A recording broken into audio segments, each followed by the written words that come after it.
Hello everybody, welcome back to Stardew Valley. Today we're going to be taking on one of the minigames in the arcade, Land of the Prairie King.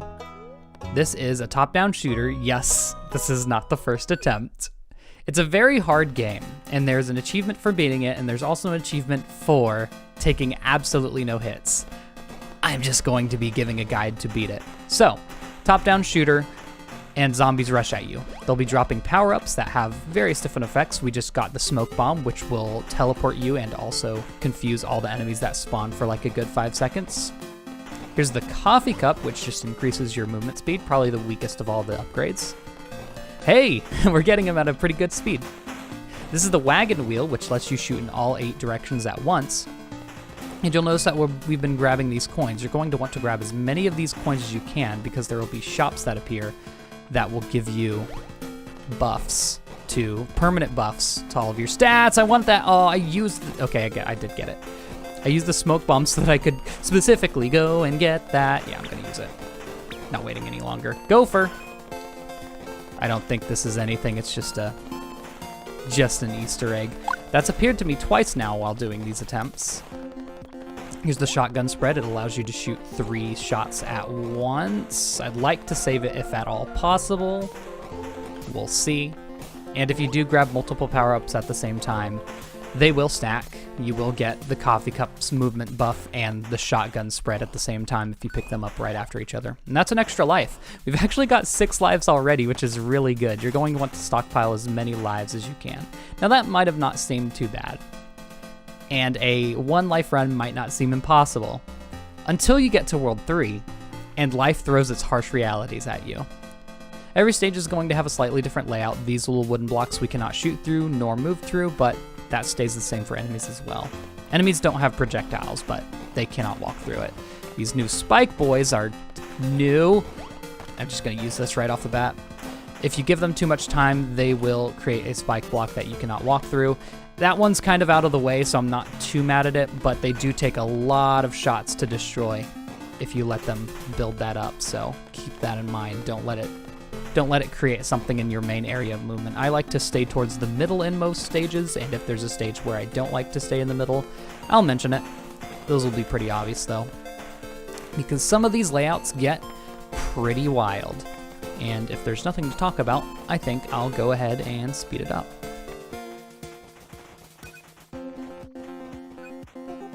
Okay. I do have the sheriff's badge in my inventory. This is by far the best item in the game because it gives you a movement buff, rapid fire, and now we're playing Toho. And it gives you the shotgun buff. It is by far the best, and I always try to keep it in my inventory if I can. There is a 5 coin up there at the top. Another sheriff's badge that I really don't need. Smoke bomb. You don't always get this lucky with power-ups. All right, so we do have 15.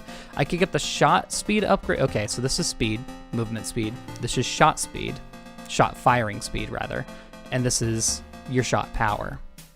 I'm actually gonna, this is actually a tough choice. I think I'm just gonna go for the shot speed upgrade.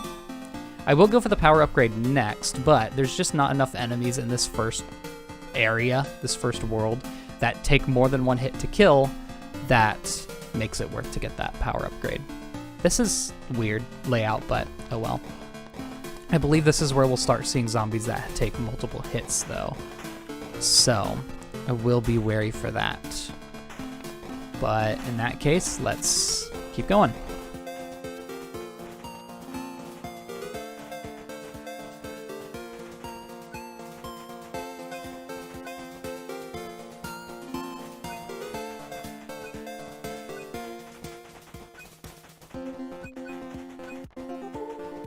That was not too bad at all, and I've already gotten back up to 15 coins. I believe our next item upgrade is going to be after this next fight. I already have 10 lives. I've been getting, I'll be honest, extremely lucky with the drops. Usually you don't see those 5 coins until much later on, but I've got a lot of money, and I've got a lot of lives, which I will be using. This is a really hard stage. I try to tend to stay as close to the middle as I can, only going for power-ups if it's absolutely free, and if I deem it's worth it.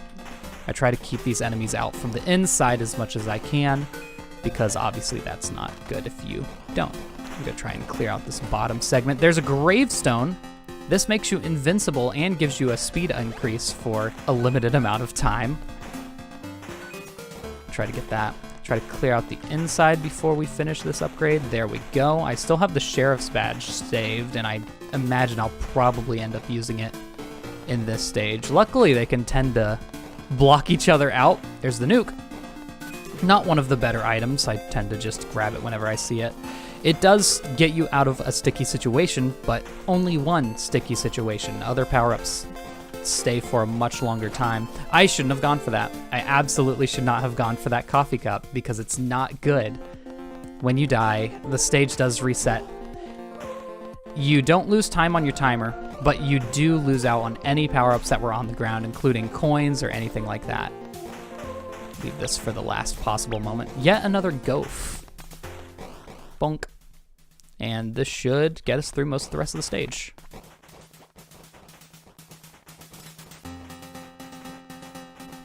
When you finish the stage, you do have to clear out all the spike traps, which isn't difficult, just don't touch them, please. And we have another upgrade here. Definitely gonna go for the power upgrade. I tend to avoid the movement speed upgrade for as long as I can. Ideally, I probably wouldn't be grabbing any of them, but if we come to the last shop and I don't have money for anything else, I'll get it. Here's our first boss fight. If we get lucky, he will do a specific movement pattern. Nope. A movement pattern that would put him in front of us while he tried to shoot straight at us. And if you position yourself real nice at the edge of this, he can't shoot you, but you can shoot him, and it doesn't look like he's gonna do that pattern, unfortunately. Well, he's dead. Not too difficult. I'd say the boss fights are honestly the easiest part of the game. And there's our MacGuffin for the first stage. He does always drop a life, by the way. And we are carried off by gophers into World 2. This is going to have a much larger variety of enemies, including this stone enemy that you're going to see, which would normally take 2 hits to kill, but since we got that power upgrade, there are only 1. Now, I highly recommend getting that power upgrade before getting to this stage, because otherwise, you will get absolutely overrun by these guys. Their movement speed is faster than yours, so you can't just run away. Oh boy. The sheriff badge, huh? Guess I'll grab it. That's basically going to give us a free... I don't think I grabbed that shotgun upgrade. A free passage through most of this stage. This is the easiest, but if you don't have that power upgrade again, you will have trouble. Oh yeah, and there's going to be butterflies spawning as well. Those go through walls. That's about it. They're kind of faster than your average zombie, but they only take 1 hit even if you don't have the power upgrade, so keep that in mind.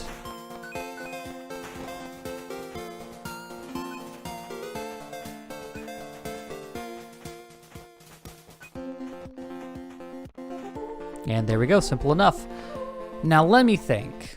I already have the money for the second power upgrade. Yeah, I'm gonna get it. I don't really need the shot speed quite yet, and being able to knock out I believe that means we're gonna knock out everything in this world with 1 shot, which is really, really good, and should make our time here a bit easier. Got a bit of a weird layout here. You don't wanna get caught in this hole. I tend to stay as far into this little upper left area as I can, and if you're lucky, enemies will just get caught in that hole on the right and give you free time to react. That is a lot of stones. Yeah, I'm knocking out those 4-hit zombies in 1 hit, which you love to see.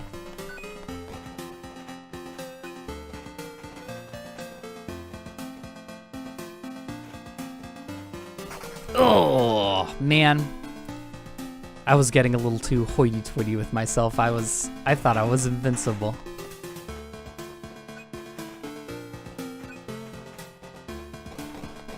Oh, I didn't actually know that your shots go through trees. Huh, look at that. Well, now you know. They don't go through the stumps, though. And that's the stage. Again, not too hard, but we've honestly gotten the best luck I've ever seen in this game, so... with money-wise, so... in this stage, I like to stay in the top left. These rivers you can shoot over, but you can't walk over. Same, of course, goes for enemies. Oh! That butterfly almost just absolutely sniped me. So I like to stay in the top right, or top left, any corner really, because if you stay in the middle, enemies can come at you from the left and right. And I don't like that. I like to try and keep the least amount of openings possible for myself by staying in a corner. I say as I walk across the entire level, but I have a sheriff's badge. You're basically invincible with this.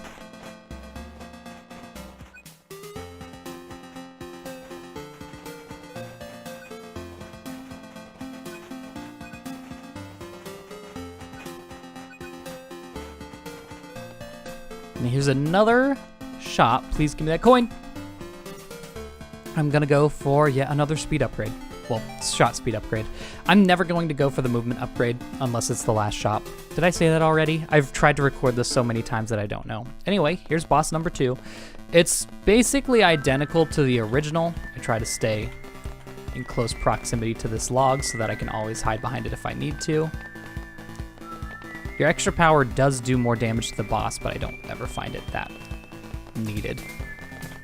I'm not getting lucky with these patterns. Normally I would have gotten it by now. Oh, I had it lined up for a second there. One more hit. I'm gonna see if he'll do it before I shoot him one more time. He's kind of just vibing for a second. There it is. That's the pattern that you want where you can get free shots. Extra life, 12 lives going into World 3. You need it. And the MacGuffin of World 2.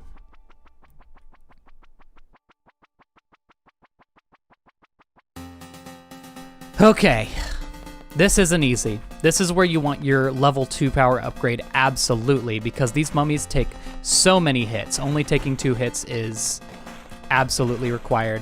The flying demons would take 2 hits if you didn't have your level 2 power upgrade, so please get it. It is so easy to get overwhelmed in this stage.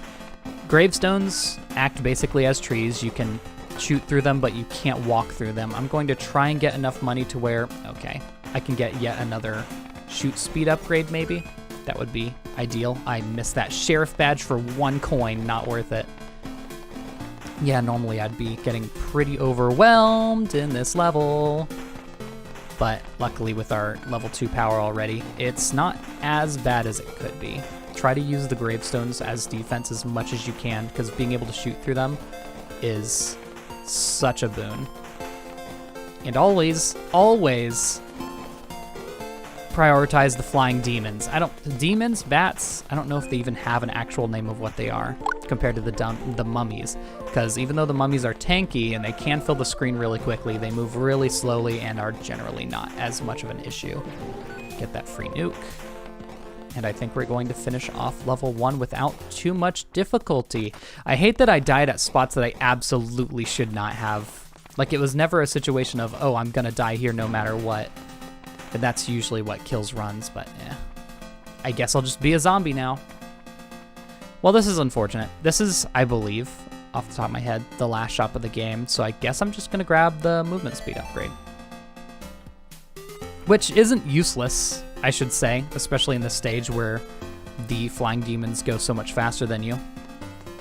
Now, this is weird. There's like a barrier. I don't know if it hurts you or not, so I'm not going to touch it, but it's like a pit.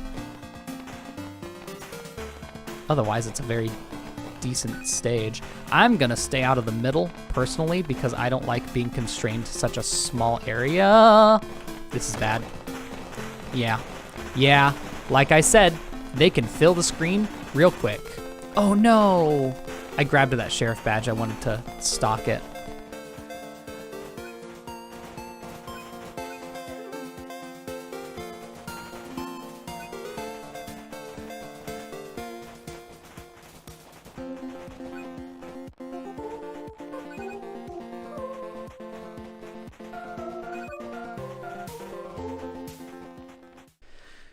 Okay, by far the hardest stage.